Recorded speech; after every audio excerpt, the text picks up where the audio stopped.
नमस्कार दोस्तों, हमारी आज की कहानी लो संभालो अपना काम और अपने बच्चे। स्नेहा बार बार फोन को हाथ में लेती और रख देती। उसे समझ में नहीं आ रहा था कि कैसे कहे। फिर हिम्मत करके उसने फोन किया और बोली, हेलो अदिति, सुन, तू आज मेरा कोरियर ले लेगी? स्नेहा ने रिक्वेस्ट करते हुए अपनी फ्रेंड से कहा। तभी अदिति ने पूछा, क्यों, तू कहीं जा रही है क्या? हाँ यार, कुछ घर के सामान लेने अपने पतिदेव के साथ। स्नेहा बोली, ठीक है, लेकिन ये तो बता, कोरियर कैश ऑन डिलीवरी है या तूने ऑनलाइन पे कर दिया है? स्नेहा बोली, ऑनलाइन डिलीवरी है यार, तुझे तो पता है मुझे ऑनलाइन पेमेंट पर विश्वास नहीं रहता। मैं घर के कामों से फ्री होकर आकर तुझसे कोरियर भी ले लूँगी और तुझे पैसे भी दे दूँगी। अदिति बोली, ठीक है, तुम किसी भी टाइम आकर ले जाना। अदिति के ठीक है कहते ही स्नेहा ने राहत की सांस ली और सोचने लगी, कैसे बताए कि ऑनलाइन पेमेंट की इजाज़त उसको नहीं है। घर की और अपनी इज्जत बनाए रखने के लिए उसको हर बार झूठ बोलना होता है। अब ये कोरियर वाले को भी इतनी जल्दी डिलीवरी देने की क्या ज़रूरत आन पड़ी। स्नेहा मन ही मन बुदबुदाए जा रही थी। इधर चमेली बाई अपनी आदत के अनुसार रोज की ही तरह आज भी घर में झाड़ू पोछा लगाते लगाते स्नेहा की सारी बातें सुन रही थी। स्नेहा आज फिर अपनी सहेली से अपना कोरियर लेने के लिए कह रही थी। ऐसा नहीं था कि स्नेहा कोई फिजूल खर्ची करती थी, लेकिन एक औरत होने के नाते उसकी भी छोटी छोटी ज़रूरतें हैं, जिसे उसके पति राकेश नहीं समझता था। कंजूसी की हद ये थी कि वो सैनिटरी पैड के लिए भी पैसे देने में आनाकानी करता था। और नहीं तो कहता, पहले जब ये पैड नहीं थे तब औरतें कैसे रहती थीं, वैसे ही तुम भी रहो। कुछ बोलने पर वो गाली गलौज और मारपीट पर उतर आता था। नौकरानी भी सिर्फ समाज को दिखाने के लिए लगा रखा था। राकेश की आदत थी दूसरों के सामने महान बनने और अच्छा होने का दिखावा करने की। राकेश की आदत से अनजान सब लोग स्नेहा को ही ज्ञान बांटते और चुप रहने के लिए कहते, जिससे स्नेहा ने झगड़े से बचने के लिए ये रास्ता अपना लिया था। वो अपना कोई भी काम राकेश की गैर मौजूदगी में ही करती थी। कभी खुद सहेलियों के पास जाती तो कभी चमेली को भेजकर मंगा लेती सामान। ख्यालों में खोई स्नेहा के सामने चमेली आकर अचानक बोल पड़ी, क्या बात है मेम साहब, आज भी कोई कोरियर आने वाला है क्या? आप बहुत परेशान, कुछ उदास सी दिखाई दे रही हो। नहीं तो, कहते कहते स्नेहा की आवाज़ भर्रा गई। हाय सच्ची, कोई बात नहीं है। मुझसे झूठ क्यों बोलती हो मेम साहब? तो फिर अपनी सहेली से क्यों कह रही थी कि तू मेरा कोरियर ले लेना? पल्लू में हाथ पोंछती वह स्नेहा के पास आ खड़ी हो गई। सोफे पर बैठी स्नेहा के सामने चमेली नीचे जमीन पर बैठ गई और कहने लगी, मुझे तो हमेशा बोलती हो कि झूठ मत बोला कर। तेरे चेहरे से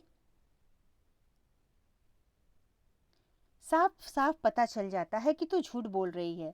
फिर आप क्यों झूठ बोल रही हो? आपके भी चेहरे से साफ साफ पता चल रहा है कि आप झूठ बोल रही हो। मेम साहब, मैं तो सिर्फ इतना जानती हूँ कि हम महिलाओं के जीवन में सुख दुख दोनों साथ साथ हमारी परछाई बनकर चलते हैं। इसीलिए हम इसे किसी से कहते या दिखाते जताते नहीं। हम औरतों की आदत होती है कि हम दुख जमाने से छिपाकर दुनिया को अपना सिर्फ सुख दिखाते हैं। किस लिए? अपने परिवार की मर्यादा के लिए। लेकिन यही परिवार वाले, खासकर पतियों के लिए, हमारे दुख कुछ असर नहीं करते। उन्हें कुछ बोलो तो बस उन्हें ये सब औरतों का नाटक ही लगता है। स्नेहा चुपचाप चमेली की बातों को सुन अपने अंतर मन से बातें करते हुए कहने लगी, हाँ, सच कहूँ तो तुझे समझाने की आड़ में मैं खुद को भी समझाती हूँ। चमेली बाई ने आज स्नेहा का हाथ थाम लिया और उसका हाथ हिलाकर कहा, कहाँ खो गई मेम साहब? बताइए ना, क्या हुआ? आप साहब से इतना डरती क्यों हैं? क्यों उनके रहने पर आप अपना कोरियर सहेलियों के घर मंगाती हैं? क्यों आप चाहती हैं कि कोरियर वाला कोरियर लेकर घर में तभी आए जब साहब घर में ना हो? आज दोनों के बीच मालकिन और काम वाली का भेद मिट गया था। आज वो दोनों सिर्फ दो औरतें थीं जो सच्चे मन से एक दूसरे के दर्द को महसूस कर रही थीं। स्नेहा का उदास चेहरा अब और उदासीन हो गया था। उसने आज मन का गुबार बाहर निकालते हुए कहा, चमेली, यूं तो बात कुछ भी नहीं, सुनेगी तो शायद हंस पड़े, और तू भी वही कहे जो सब मुझसे कहते हैं कि हर मर्द ऐसा ही करता है, पति ऐसे ही होते हैं। लेकिन चमेली ने कहा, लेकिन क्या मेम साहब, कह डालो दिल की बात, वरना हमेशा यूं घुटती रहोगी मन ही मन। स्नेहा को आज पता नहीं क्यों, लेकिन चमेली का अपनत्व पाकर बोलना शुरू किया और सारा मन का गुबार बाहर करते हुए कहा, जानती है चमेली, सारा दिन बीत जाता है मेरा इस रसोई घर में सबके मन का पकाते पकाते और इस घर को सजाते संवारते। चमेली बाई गाल पर हाथ रखते हुए बीच में ही बोल पड़ी, वो तो सभी को करना ही पड़ता है पेट के खातिर। सारे फसाद और दुख की जड़ ये मुआ पेट ही तो है। फिर आप ही तो कहती हो कि कर्म ही पूजा है, तो फिर काम से क्या घबराना। स्नेहा ने कहा, पहले तो चुपचाप मेरी बात पूरी बात सुन तो सही, बीच में ही बोले जा रही है। काम से नहीं घबराती मैं चमेली, घबराती तो मैं उन तानों से हूँ जो मुझे बात बात में सुनने के लिए मिलते हैं।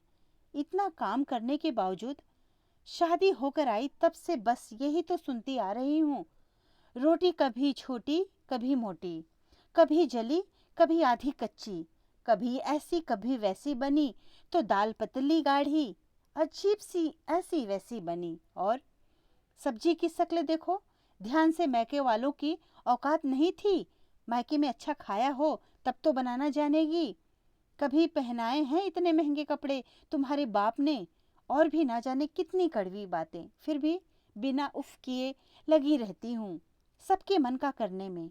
फिर भी शादी के इन 12 सालों में कोई खुश हुआ क्या आज तक। मैं ना तो अपनी पसंद का खा सकती हूँ, ना पहन ओढ़ सकती हूँ। साल में 2 कपड़े होली दिवाली को दिलाकर कहते हैं एडजस्ट करो। कोई अरबपति बाप तो बेटी कोई अरबपति बाप की बेटी तो हो नहीं जो नहीं कर सकती। कुछ भी ऑनलाइन शॉपिंग की तो मुझ पर चिल्लाना शुरू कर देते हैं, पैसे कहाँ से आएंगे, तेरे बाप देगा, तेरा बाप देगा क्या, नहीं तो जाकर अपने बाप से मांग लो, अकेले बाजार जाने नहीं देते। तो अब बता, मेरे पास अपनी पसंद को पूरा करने और घर में शांति बनाए रखने का कोई और उपाय है क्या। चमेली दोनों हाथों को घुटने के बीच बांधे हिलती हुई जो चुपचाप स्नेहा की बातें सुन रही थी, अपने दोनों हाथ खोलकर चमकाते हुए कहा, यही तो बीमारी है मेम साहब, ज्यादातर घरों में मीन मेख निकालने की, चाहे कितना भी अच्छा कर दो, लेकिन आप इतने ताने सुनती क्यों हो। अरे मेरी मानो तो पटक दो बर्तन, पटक दो बेलन बर्तन और मत जलाओ घर में चूल्हा, कह दो अब बस बहुत हो गया, इस तरह अपमान सहकर मैं नहीं करूंगी। इस तरह घर का कोई भी काम संभालो, अपना काम और अपने बच्चे। कह देती हूँ सबकी नानी याद आ जाएगी 2 दिना में। बीबी हो आप, कोई बधुआ मजदूर थोड़ी हो ना। स्नेहा ने कहा, अरे मैं भला ऐसे कैसे कह सकती हूँ, घर में कलह शुरू हो जाएगी, 4 लोग और सुनेंगे, अगल बगल बात मायके तक पहुँच जाएगी, उल्टा मुझे लोगों के और 4 बातें सुनने को मिलेंगे। गुस्से में घर से निकाल दिया तो कहाँ जाऊंगी बच्चों को लेकर। कहना बड़ा आसान है चमेली, पर करना बहुत मुश्किल। चमेली ने ताव भरे लहजे में कहा, लेकिन मुझे तो कोई ऐसा बोले तो मैं तो काम ही छोड़कर चल दूं। लो कर लो अपने काम अपने मन का। स्नेहा ने कहा, तू सही कहती है, ऐसा क्योंकि तू तो काम वाली बाई है ना, तुझे क्या दूसरा घर मिल जाएगा फौरन ही। तुझे समाज में इज्जत और मान मर्यादा की क्या चिंता, तुझे कोई कुछ कहेगा भी नहीं। लेकिन मेरी बात तुझसे अलग है, यही तो फर्क है तुझ और मुझ में। चमेली ने कहा, मेम साहब बुरा मत मानना, लेकिन ऐसी अपमान भरी जिंदगी जीकर मालकिन कहलाने से अच्छा है मैं काम वाली बाई ही सही हूँ।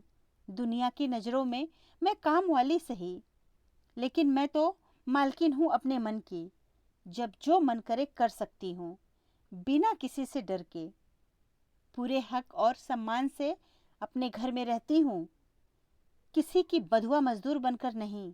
लेकिन आप तो लोग क्या कहेंगे कि डर से अपने ही घर में बधुआ मजदूर बन बैठी हो। साहब ने आपकी हालत काम वाली से भी बदतर हालत कर रखी है। क्या फ़ायदा साहब के इतना पढ़े लिखे होने और काम कमाने का, जब वो अपनी ही बीवी को सम्मान और अधिकार देना नहीं जानते। मेरी मानो तो गलत व्यवहार के खिलाफ आवाज़ उठाओ और अपना सम्मान और अधिकार खुद प्राप्त करो। आपको खिला पहनाकर साहब कोई एहसान नहीं कर रहे हैं। ये सब तो अपना कानूनन अधिकार है। अगर आप आज चुप रहीं तो कल को इसका परिणाम और खराब हो सकता है। ये सब देखकर बच्चे भी झूठ बोलना सीख जाएंगे और भगवान न करे आपकी ऐसी हालत और आपका सहना देखकर वो दोनों भी शायद कभी आपका सम्मान ना करें। मैं भले कम पढ़ी लिखी है, सबके घर में काम करती है, लेकिन एक बात मैं ज़रूर बताना चाहूँगी कि बच्चे अच्छी या बुरी आदतें देखकर ही सीखते हैं। अपने लिए ना सही, लेकिन अपने बच्चों के सुनहरे भविष्य के लिए बोलना शुरू करो। चलो मैं चलती हूँ, मुझे बहुत देर हो रही है, कहकर चमेली स्नेहा के लिए सीख छोड़ गई। साथ ही अनेकों प्रश्न भी जिसके जवाब स्नेहा को खुद ही ढूंढने थे। बहुत कुछ सोचकर उसने अपना फ़ोन उठाया और अपनी सहेली को फ़ोन करके कहा, तू रहने देना मेरा कोरियर लेने के लिए, अगर आए तो उसे मेरे घर भेज देना, मैं स्वयं ले लूँगी। तभी स्नेहा की सहेली ने कहा, ठीक है। अब स्नेहा ने तय कर लिया था कि अब वो नहीं डरेगी, ना ही अपने आत्मसम्मान से समझौता करेगी। कोरियर वाला आया, तब तक राकेश भी घर आ चुका था। आत्मविश्वास के साथ स्नेहा ने पर्स से पैसे निकाले और पैसे देकर कोरियर ले लिया। तभी बाथरूम से टॉवल से अपना चेहरा पोंछते हुए पीछे से राकेश भी आ गया। उसने स्नेहा के हाथ में कोरियर देखकर कहा, ये किससे मंगाया है, किसके लिए? स्नेहा बोली, मैंने मंगाया है, मेरा है।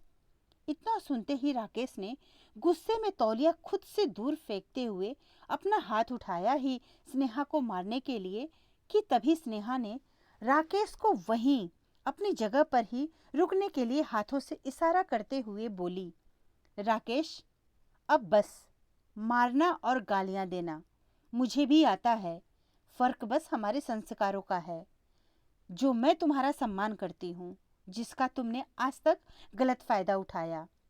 मत भूलो कि जिस दिन मैं अपने पर आ गई तो क्या होगा। एक बार अगर पुलिस के डंडे पड़ गए तो ताउम्र याद रहेंगे, और जो शरीफ आदमी होने का मुखौटा लगाए फिरते हो ना, उसे भी उतरते देर नहीं लगेगी। मेरा तो जो होगा सो होगा, तुम अपना सोचो, तुम्हारी इज्जत का क्या होगा। तो अब दिमाग से काम लो, समझे? आज पहली बार स्नेहा का यह रूप देखकर राकेश चाहकर भी कुछ बोल नहीं पा रहा था। अपनी बात पूरी करते ही स्नेहा पार्सल को खुद अपने हाथों से दूर झटक दिया। दुनिया और समाज को दिखाने के लिए तो महान बनते हो, लेकिन हकीकत में तुम्हारी बीवी छोटी छोटी चीज़ों के लिए तरसती है, तुम्हारे ऊपर आश्रित रहती है, तुम जो कहते हो वही करती है। अब बहुत हुआ, मैं कोई फिजूल खर्चा नहीं करती हूँ। जो बहुत ज़रूरत की चीज़ होती है वही लेती हूँ, उसमें भी तुम्हारी टोका टाकी होती है। अब फैसला कर लो कि तुम्हें मेरे और बच्चों के साथ सुकून से ज़िंदगी जीना है या कुछ और मर्जी तुम्हारी है। लेकिन एक बात और, मत भूलो कि मैं तुम्हारी बीवी हूँ, बधुआ मजदूर या गुलाम नहीं, जिससे तुम जानवरों के जैसा बर्ताव करोगे। अब दोबारा गाली गलौज और मुझ पर हाथ उठाने की सोचना भी मत, नहीं तो इसके बाद जो भी कुछ होगा उसके जिम्मेदार तुम खुद रहोगे। आज 12 सालों से मैं इसी उम्मीद में सब कुछ बर्दाश्त करती रही कि तुम किसी न किसी दिन मुझे समझोगे, मुझे पत्नी का मान सम्मान और हक दोगे। इतना बोलते बोलते स्नेहा की आंखें डबडबा आईं। वह चुपचाप अपने कमरे में चली गई। पीछे से राकेश स्नेहा का फेंका हुआ पार्सल उठाता है और पीछे पीछे उसके कमरे में चला जाता है। धन्यवाद दोस्तों। कहानी अच्छी लगी तो लाइक और सब्सक्राइब जरूर करिएगा और कहानी को अपने दोस्तों के साथ भी जरूर शेयर करिएगा।